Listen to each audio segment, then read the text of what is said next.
Hello, bienvenue sur Antipop, la boîte à outils des podcasteurs déterminés.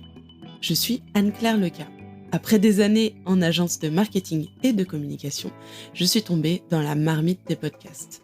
Et depuis, j'accompagne les podcasteurs à améliorer la visibilité et l'attractivité de leurs podcasts. Mon objectif est de t'aider à construire un projet qui rencontre le succès, mais sans oublier le kiff.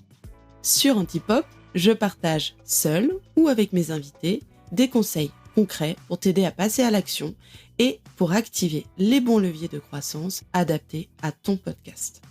Ici, on va parler de stratégie, communication, création de communauté, storytelling, entrepreneuriat. Alors, si tu as de l'ambition pour ton podcast et que tu es déterminé à tester aujourd'hui ce qui marche pour toi, tu es au bon endroit. Et si tu veux encore plus de conseils, des cas pratiques, des ressources, je t'invite à t'abonner à ma newsletter. Tu recevras en cadeau de bienvenue une surprise. Allez zou, c'est parti pour l'épisode du jour.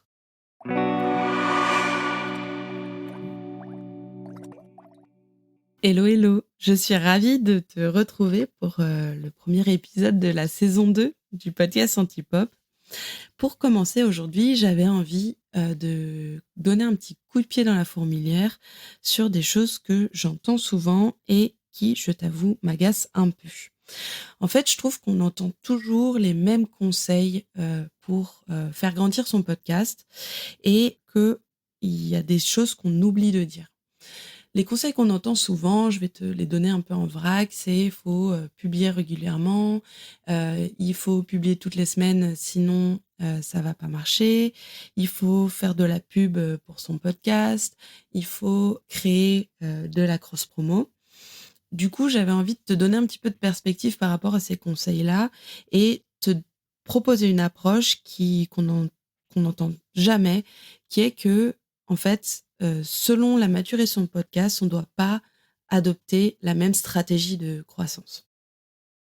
Donc du coup, le petit point pour prendre un peu du recul vis-à-vis des conseils, c'est que ces conseils, je trouve qu'ils ne prennent pas en compte, en fait, les objectifs que tu aurais avec ton podcast et surtout les ressources dont tu disposes.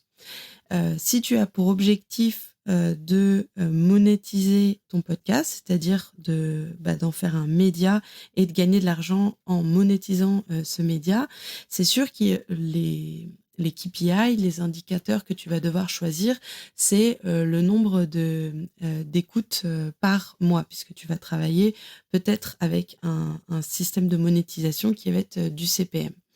Mais si tu as ce podcast pour agrandir ton réseau et faire en sorte de rencontrer des nouvelles personnes sur un secteur dans lequel tu viens d'arriver ou pour avoir des nouvelles idées et t'inspirer des meilleurs de ta thématique pour pouvoir, toi, grandir en tant que professionnel, le nombre d'écoutes que tu auras n'aura aucun impact sur le succès qu'aura ton podcast. Donc, tout ça pour te dire que quand tu vois des conseils, n'oublie jamais de voir si ces conseils sont pertinents par rapport aux objectifs que tu t'es fixés avec ce podcast. Ensuite, on entend souvent des conseils qui sont issus de personnes qui ont vraiment réussi et qui ont souvent des ressources qui sont différentes de ceux d'être avec des indés. Donc, publier toutes les semaines, oui, pourquoi pas, mais si on a vraiment du temps pour créer du contenu, pour communiquer sur le contenu qu'on va publier toutes les semaines. Ensuite, faire de la pub pour son podcast, eh bien, augmenter ou utiliser n'importe quel levier pour augmenter la visibilité de son podcast. Si votre podcast, il attire des nouvelles personnes, mais ces nouvelles personnes, elles ne restent pas, c'est-à-dire que vous avez une mauvaise rétention, il y a pas de fidélité de votre audience, et ben c'est comme alimenter un panier percé. Donc, prenez aussi du recul vis-à-vis des conseils et voyez s'ils sont pertinents par rapport au niveau de développement et au niveau de maturité de votre projet. Parce que on va pas utiliser les mêmes leviers de croissance et on va pas construire la même stratégie de croissance selon qu'on ait un podcast qui vient de démarrer, on est à plusieurs épisodes, peut-être qu'on est à la fin de notre saison 1 ou on est à la fin de notre saison 3 et on a déjà une traction, c'est-à-dire un nombre d'écoute qui est assez satisfaisant, qui est stable dans le temps et pas mal de retours. Donc, pour évaluer où est-ce que vous en êtes de la maturité de votre podcast, moi, je vous conseille de regarder plusieurs indicateurs. C'est le nombre d'écoutes que vous avez par mois. Est-ce qu'il est stable? Est-ce qu'il est en croissance? Aussi, le nombre d'auditeurs uniques que vous avez. Ça indique le niveau de rétention de votre podcast vis-à-vis des nouveaux auditeurs qui écoutent un épisode, c'est ce qui vont rester. Donc, si aussi votre nombre d'auditeurs uniques est en croissance, c'est un bon indicateur de l'augmentation de votre audience en valeur absolue. Ensuite, est-ce que vous avez des retours sur votre podcast de manière régulière à chaque épisode? Et surtout, est-ce que ces retours sont des personnes que vous ne connaissez pas, qui ne font pas partie de votre cercle 1 ou votre cercle 2, et surtout qui semblent être alignés avec le persona que vous avez créé pour votre podcast? Si vous avez validé que vous êtes au vert sur tous ces différents indicateurs, là, vous pouvez envisager d'avoir une stratégie de croissance qui va augmenter votre visibilité. C'est-à-dire peut-être de faire de la sponsorisation, de faire de la cross-promo. Vous allez faire aussi créer du contenu en snack content à côté, investir peut-être pour une personne à qui vous allez léguer votre communication. Si ce n'est pas le cas, si vous sentez que votre podcast n'est pas à un stade de maturité assez élevé, je vous conseille de plutôt vous concentrer sur les basiques, les indispensables, les impondérables qui vont être les prérequis indispensables au fait que votre podcast soit formaté, soit taillé sur mesure pour grandir. Sinon, je le répète, d'augmenter sa visibilité, peut-être que vous y allez consacrer du temps, peut-être que vous allez consacrer de l'argent, mais si les gens vous voient et n'ont pas envie de cliquer sur votre podcast et de l'écouter, ou s'ils écoutent une première fois, ils n'ont pas envie de s'abonner ou d'y revenir, eh ben, ça sera beaucoup de temps et d'énergie et d'argent gâché. Donc, comment est-ce qu'on se concentre sur une stratégie pour un podcast qui a une maturité plus dans les prémices? Moi, ce que je vous conseille, c'est de vraiment travailler sur votre différence, travailler sur votre marque, faire en sorte que votre contenu, il se démarque dans le fond et dans la forme par rapport aux autres podcasts qui pourraient traiter cette thématique-là. Comment est-ce que vous pouvez faire? Soit vous travaillez sur un angle spécifique pour votre prochaine saison, vous allez aborder seulement un aspect de votre thématique, soit vous allez resserrer votre thématique.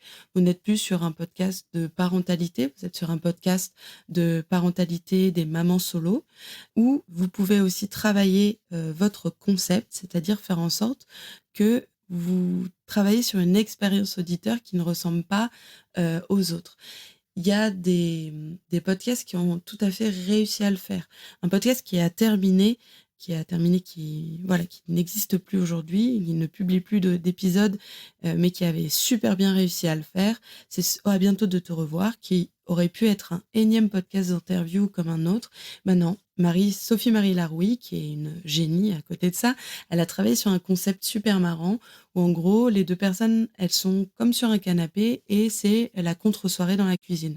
Et Sophie Marie Larouille, au lieu de poser les questions qu'on entend toujours poser et donc du coup qui pourraient créer de la lassitude, elle posait toujours des questions inattendues qui créaient de la surprise et qui étaient complètement what the fuck.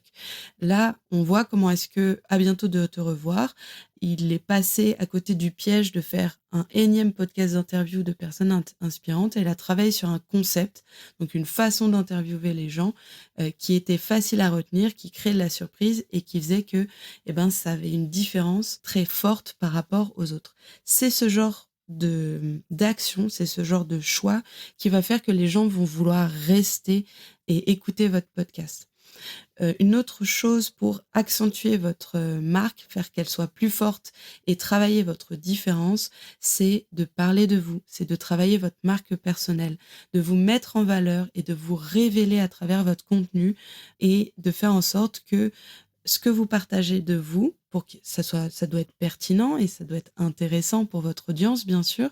Ce que vous partagez de vous, ça va créer un lien fort avec votre audience.